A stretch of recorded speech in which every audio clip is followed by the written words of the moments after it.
safe to say afternoon, right? Good afternoon, everyone. It's 11:45, Thursday, the last day of AWE. I hope everyone's having an amazing AWE this year. I know for myself, I've been doing this for a few years, and it's always amazing to connect with people that we've either seen on LinkedIn, see through social media, and just get together, or maybe you played against them in walkabout golf. But just a couple things before we start off with our next session. Again, just wanted to quickly announce, if you are not using the AWE app, please download it. Yes, this is the last day, but there's still a lot of events being posted to there. Please go to the after event sessions. And if you feel free to record any of these sessions and you want to share them on social media, please use the hashtag AWE2025. Quick thank yous to our sponsors, Qualcomm and Snap. We have Aki Labs, Google, Niantic Spatial, the Seoul Business Agency, and XReal, and K-Metaverse, Lenovo, Siemens, and Sony are all sponsors. But I do want to quickly shift over to our next session, and again, we want to thank you all for joining us.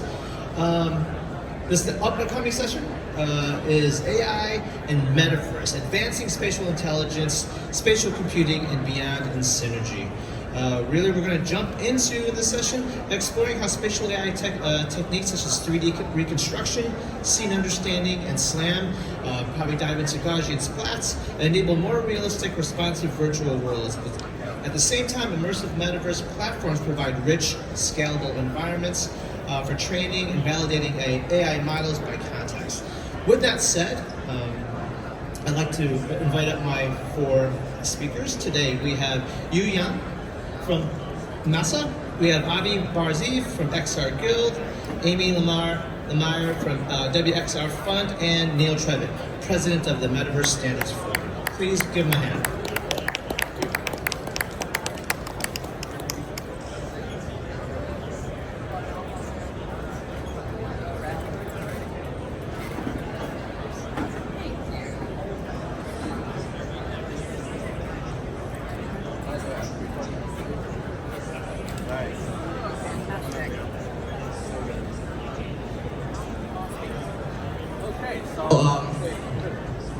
Good?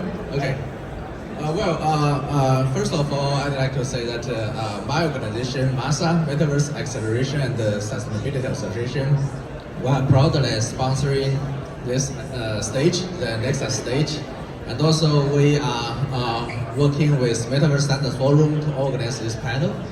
So we have Avi Bazar, I would say the pioneer of spatial computing.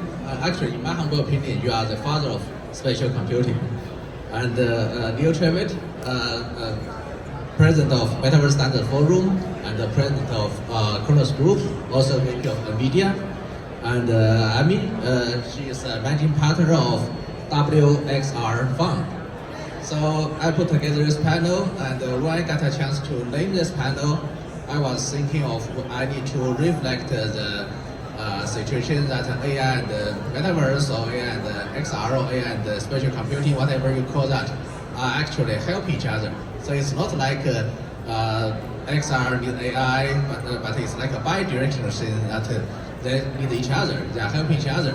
So I came up with the name AI X Metaverse. So how to pronounce X? Originally, I was thinking of AI cross Metaverse, like a crossover. Neil suggested, we probably should call that AI times Metaverse. So I like it. Okay, so this is the background of this panel. I hope we could reflect those kind of latest trends. And let me start with spatial computing, actually. So in the current, I would say the trend in the industry, you probably noticed that the AI guys mostly, or all of them, have been talking about something called spatial intelligence or world modeling. But this is very relevant to what we, our XR community or XR industry, have been working on for decades, especially spatial computing. There's some very tiny difference if I can say, like spatial intelligence, I think the purpose, in my humble opinion, is sort of like trying to understand the world, trying to predict the world. But the spatial computing is more comprehensive and covering from like how to simulate the world, how to create a new virtual world, those kind of things. So I would start with from Avi, your opinion regarding like the spatial computing versus spatial intelligence.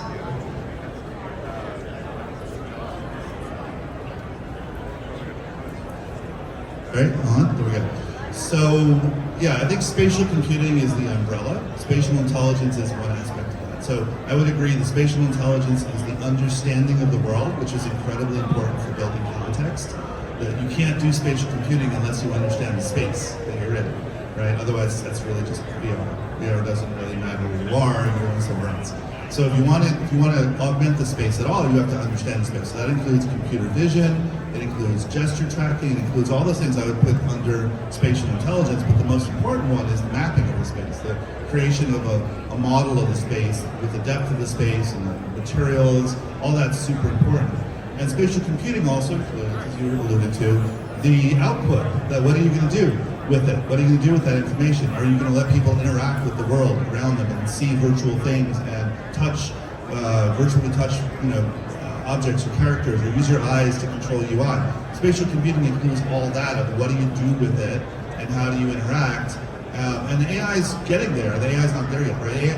Most people are still using ChatGPT as a text interface, but how long is that going to last, right? It's eventually you get something like the movie Her, where the AI has to at least have a voice. That's coming, and then maybe have a body, right? That's coming. Her didn't go that far, but we can imagine personas or avatars that represent the AI acting in the world. So that would be spatial intelligence plus some sort of some sort of actionability, and all of that together is part of spatial computing. And if I could add one more thing, the other part that I think is interesting with spatial computing is sound, right? So a lot of the things you talked about are visual, but understanding the space is also a key for sound and how sound will interact in a virtual space. Yeah, I'll give you a good example of that. The one aspect of presence, of feeling presence in the world, is hearing things as if they represent what you see. So if you want to believe that you're standing in a virtual cathedral, you need to hear your own voice echoing like you're in a cathedral. That's called side tone in the audio world. I don't know where that term came from, but the computer actually has to take your own voice and play it back to you with the echo in such a way that you know you heard your own voice. And in Apple Vision Pro, one of the technologies they use for spatial audio actually ray traces the shape of the room. So they need to know the materials of the room. They need to guess what's wood, what's concrete, what's glass in order to predict the reverberation patterns properly so that the sound sounds like it should sound for both the real space and any virtual augmentations inside the room. Yeah. So terminology first. So there's a lot of confusion. We talk to folks. There's XR, there's spatial computing now, which is the new buzz term, and there's the metaverse, often maligned, but we still haven't found a better term. The way I look at those three terms, I think they're kind of like nested dolls. So the way I look at XR, it's the nuts and bolts of an XR device. The cameras, the sensors, the displays, potentially the controllers, and then the next layer out is spatial computing, which is using that device to scan and understand and interact with your immediate environment. And then the outer ring is the metaverse, which uses spatial computing. Lots of people doing spatial computing, but eventually will provide global infrastructure for multiple users, multiple agents with persistence, all running in a browser, because that's the most successful way that we can deliver all of these services. And when we have achieved, which we haven't yet, but when we achieve that full pipeline, then we will get to what we are currently calling the metaverse. How AI is helping today, I think it is, I like the term spatial AI, perhaps that will be the new buzz term, but at the moment AI and spatial computing, I think there's like 4 essential ways that AI is helping. We're in the middle of this revolution right now. First couple is to do with content generation. Just in the 3D nuts and bolts, you can generate content using AI from the macro to the micro scale, from full worlds like we just saw in the last presentation of the world, foundational models, scenes, objects, avatars, and then going down into the micro Gaussian splats, which use AI to author, even neural shaders, neural materials, neural textures, really going to enable us to have much more complex and compelling content at much smaller sizes, and then even denoising and scaling and frame interpolation on the back end of your display device. All is driven by AI. The other kind of content is more of the autonomy. We have non-player characters in games for many years, and they're actually evolving with more context and interactability. Soon we're going to have agentic AI in our games and environments and helping us in our everyday tasks.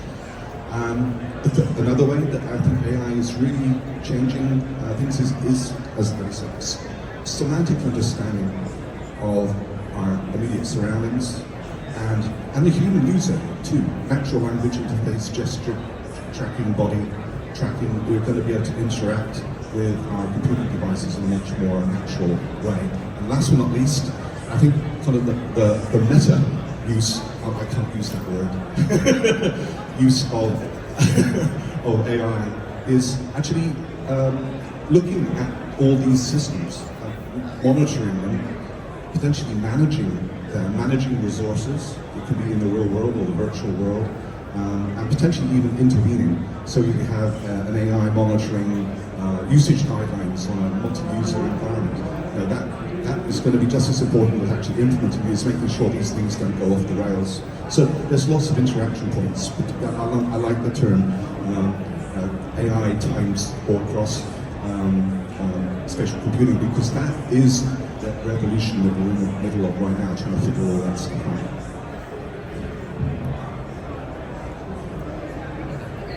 Yeah, the piece that I had talked about was mostly sound.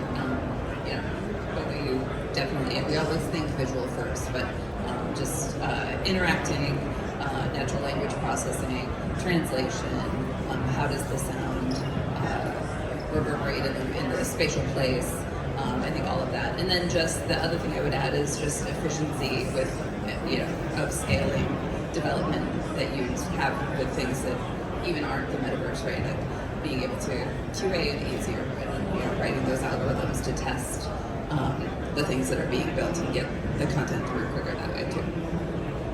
I'll add one more thing. I like what well said, but I think Neil's last point about all the other things that we don't talk about, right? The X can also be the unknown. Can I give you some examples of where I think that will go? I think you alluded to, getting everyone to be able to play nicely together and to moderate. That's certainly already a use of AI right now is moderation. It's cheaper to put AI to moderate people in the virtual world than humans. It's better, but it's cheaper. But what about reading the terms of service, right? Read the EULA. Tell me if it fits my personal views of what I'm willing to do. And so, however complicated the lawyers made it, right? Now we can have the AI thumbs up or thumbs down. Do I sign this or not sign this? Do I click or not click? I think where it actually ends up is something that I would call your personal AI shield, or think of it as a firewall. Like in your house, you have a router, probably a Wi-Fi router, and that's a firewall, right? It lets you see the internet, but it doesn't let the internet see you, hopefully, if it's working right. And think of that for your body. What if we had, 1 millimeter from our skin, a perimeter that said, I'm inside this, that's me, it's protected. And this AI shield is, and this works in the real world, in the metaverse as well, this is the thing that will study anything trying to come in and say, do I want this or not want this? That would include advertising, it would include scams, it would include exploits, right? As an active firewall. But it would also keep my personal information within that boundary and only let out what I want it to let out. And that needs to be portable, that needs to go with us, right? It's not only in our homes anymore, that has to be with our person wherever we go. So I call that right now the personal AI shield. I love that, particularly as we're talking about biometrics. I was talking to one of the groups out here, Flow Immersive, and being able to see my health data from my Aura Ring in 3 dimensions and interact with it, a personal AI to better understand my health data and start to build my life around it. But that is not anything that I want to go outside of my personal shield. That's a really interesting concept. I think it works for worlds as well as people, because as you say, sometimes you don't avatars come in. Because we work a lot in trying to make 3D assets interoperable, we're very focused on the meshes and materials. But then people ask a perfectly sensible question, well, what about style? Because these different worlds have different styles. We don't want someone in a space laser suit walking into a medieval simulation. So I think just like the real world, you're going to have customs posts between the different worlds. And sometimes you just won't let illegal materials or other assets or behaviors into your world. But sometimes you might use AI to transform and actually make them, adapt them into where you're going. So it's going to be quite flexible. But there's going to need to be governance and control and some degree of control at the borders. And frankly, police within. I mean, moderation is not enough. Moderations are what companies do to prevent themselves from being sued or from people leaving. But you're going to need police that can actually enforce the laws because the companies won't necessarily enforce those things. So I think I'd like to take this chance to give you a heads up.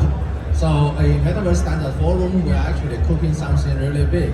Tentatively, it will be called AI times Metaverse or AI times spatial computing. Initiative or probably it's a global council, something we are trying to establish. So this is just a heads up. I'm not calling this a soft launch, but I wanted to address why and how communities or organizations like Metaverse Standards Forum and other organizations like Exaguild and also by organization MASA will be playing an important role in this transition, this movement, or we can call that evolution or revolution. I start from Leo, but as I believe Avi, you are the leader of a couple of organizations like Exaguild and Armin.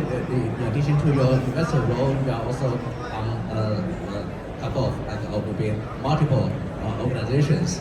So I'll let you to share your insights about why and how we will need communities or organizations in this trend. So, Leo? Thank you for mentioning the Metaverse Standards Forum. So, it was an idea that came from, I think, the belief from many folks in the industry that if we're going to make the Metaverse happen, we can't do it if we all work in our individual silos.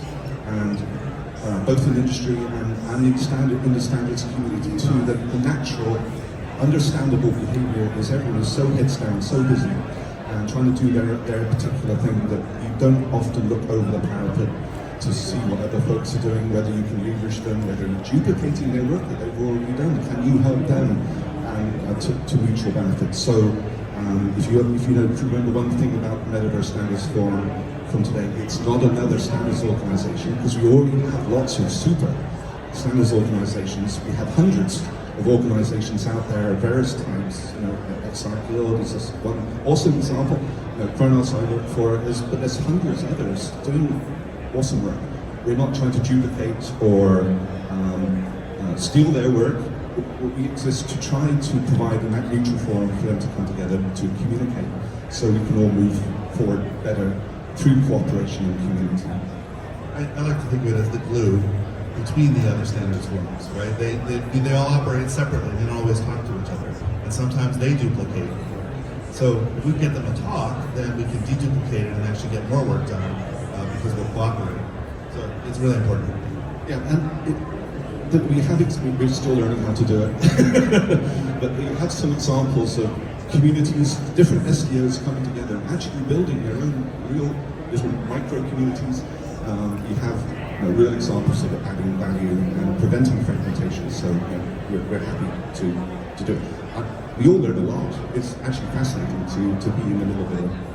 Yeah, and I actually like going to the meetings with Neil because he's very patient and lets everybody say their piece, and building consensus is really, really good at that. And I would say for any individuals who want to participate, it's really for organizations at that level. It's harder for individuals, this exchange recently, to join. But if you are part of the XR Guild, since we're a principal, you can go to the Metaverse Standards Forum meetings representing the XR Guild, and we'll give you an XR Guild email address so that you can be part of that organization if you're one of our volunteers. So I should explain what the XR Guild is. Right? So for those of you who don't know, and if you're curious, I put cards on the front chair, which we'll give out after the talk, all the way in the front that say how to get to us and all more about this. But this was a real short. We had a realization that other fields have statements about ethics. They teach you about ethics. Journalism, medicine, Hippocratic Oath, right?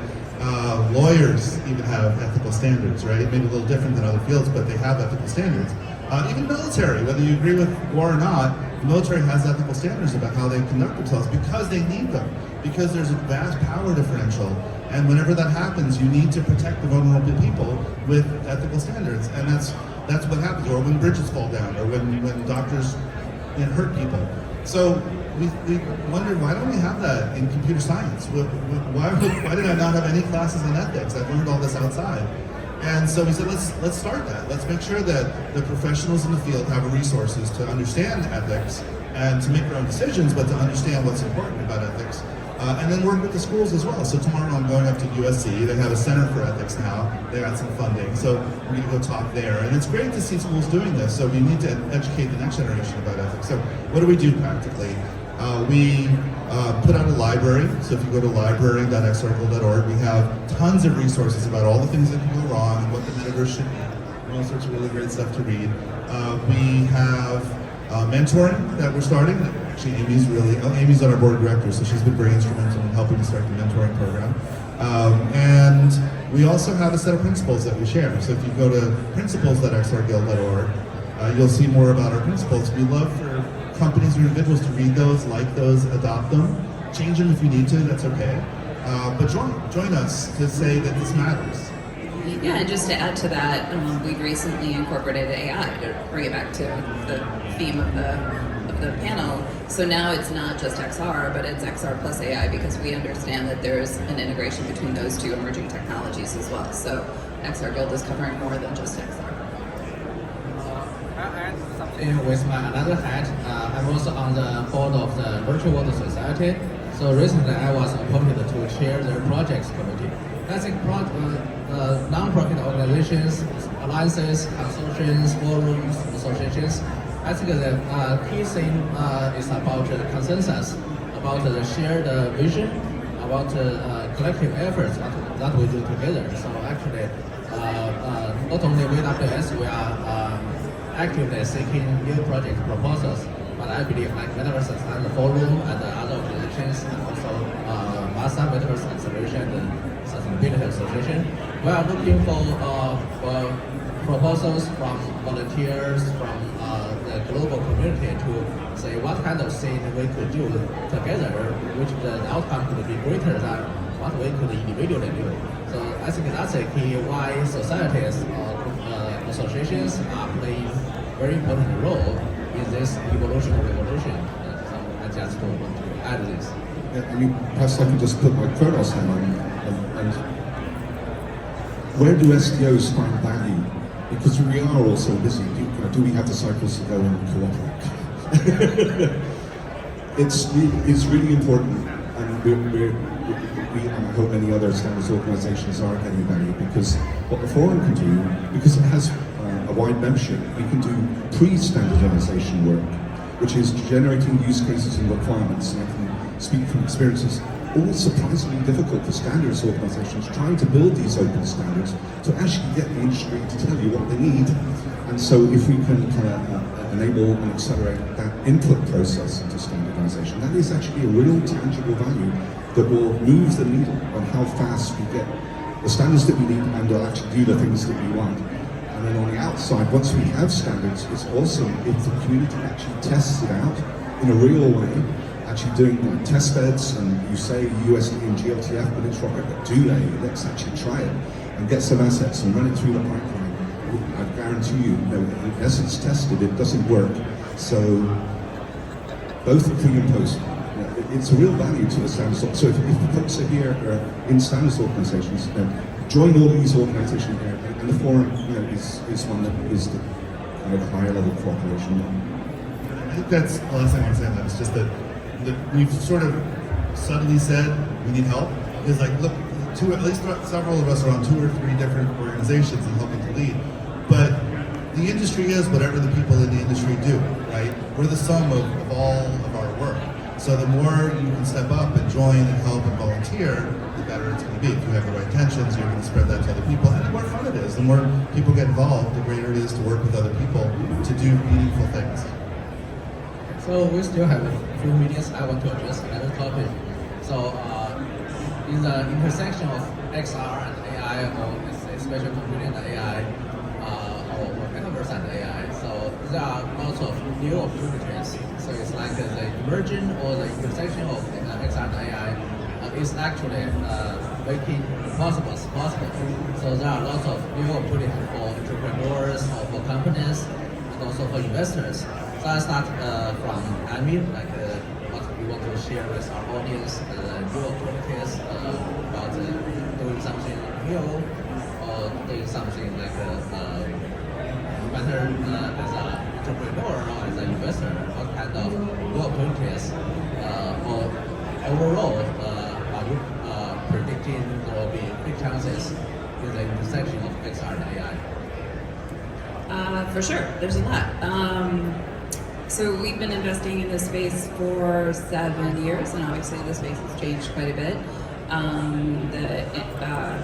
The AI companies, it was really apart before, right? You were either an AI company or you were an XR company, but there was very few that were in between. And so now the pitch decks that I'm seeing have a little bit more integration, a lot more integration. But I just, and I think, the opportunity is clear that it's going to be across the board. The thing that's important and the thing that we constantly look for is, are you not just using the new technology for the new technology's sake, but actually solving a problem? And so it really comes back to that. Do the founders know the space? Do they have a problem that they're going to solve? And then does this new technology help solve that problem? That's the most important part. But I think there's opportunity across the board. I still think training and gaming are, a little bit more active now. But I'm very excited for healthcare, education, retail. I think I totally agree that don't use it for its own sake. It's tempting because it's fun and interesting. It is tempting, and of course some experimentation and learning is needed. But if you're looking for where your opportunity is with your skill set, formulate some kind of idea of what the pipeline it is coming together. Kind of like we were talking at the beginning, you're scanning the environments, you're beginning to do some understanding, you're generating graphics in various ways, you're feeding that into agents, you're putting together multi-user persistent environments, and you're delivering that on a bunch of different platforms. Again, the one I like the best is the web, but there's a whole pipeline of stuff. Choose somewhere in that pipeline, I think, unless you're a big company and want to try and do it all, then I wouldn't try to do that. But if you're a smaller company, certainly find a point in that pipeline that is not a solved problem, but the technologies are enabling solutions coming over the horizon. That is a real opportunity. We are in a target-rich environment, I believe, for commercial opportunities.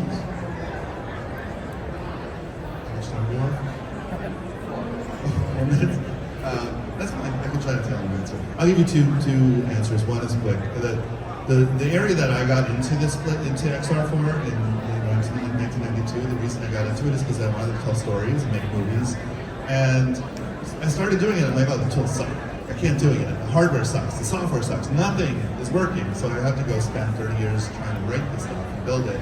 And I could probably jump back into one of these startups that is trying to tell the computer what kind of scene you want to live in, and it'll, I would love that, but they're not good enough yet either, right? They don't work the way that we work. They don't work the way our minds work. You have to sit there, and that's why we have, this temporary job called prompt engineer, right? It's gonna go away pretty soon, but it's still not human enough, right? The output seems human, seems real, but it doesn't understand the way we think. So there's a lot of opportunity for working on the interface into the AI to make it more natural, so that you could do things like say, I like that, but I like that too. Can you combine them? And can you make it bigger and make it redder? And incrementally improve your ideas based on this collaboration with the AI, or collaboration using AI to collaborate with other people, right? Those things are really powerful. The bigger thing I want to say, though, give me another minute here, is there was a student in the last section who asked a question that wasn't answered very well by the panel, which is, how does this help humanity, right? And the panel was like, no, that's not my expertise. So I'll try to answer that question. If you're designing this technology, you need to think about how are we going to help humanity, not just how do I empower a bunch of rich people to do what they want to do. That's a good way to sell a product and make a lot of money, but that's not what we're about. What we want to do is figure out how to raise the sea level, right? Lift all boats. And if you do it differentially, so you vastly empower some people, but then hurt others, like for example, taking their content and training AI on them, as an example of helping a bunch of people, these people over here, but hurting these people over here, right? We have to try to lift all boats. That means we have to figure out how to support the artists and creators as well. They have to be part of the ecosystem that has to be thriving. That's what success looks like. And if you want to figure out how to plug in, figure out how to help solve that problem. How do we solve the economics of paying artists when we're still using their work without their permission? Right? Those are really, really key challenges. And that's why the XR, and I mean it, that's why the XR Guild is so critical, because these technologies that we've been discussing, they are going to be powerful. They could be a force for good, or they could be a force for bad. We are at an inflection point, and we need to make sure as a community, because we're the good guys, that it goes in the right path, or in a good path, and it does come back to our good. And talking about supporting humanity, I have one thing to add. So, AI is more or less sooner or later replacing lots of people from various jobs. And some very powerful people, especially some guys from Silicon Valley, are already thinking that AI should target the 60 trillion market, labor market. But I would think that, this is my little bit aggressive opinion. I think it's a mission of the XR community or the XR industry to provide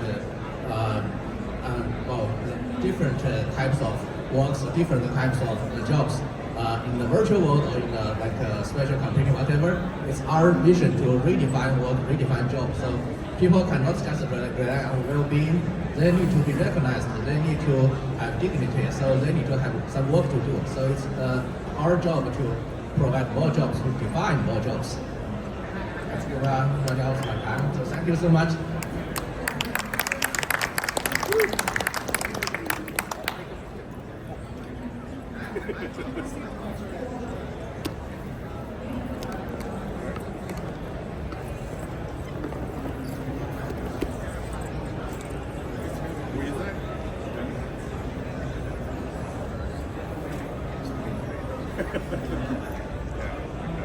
Is this the fun part?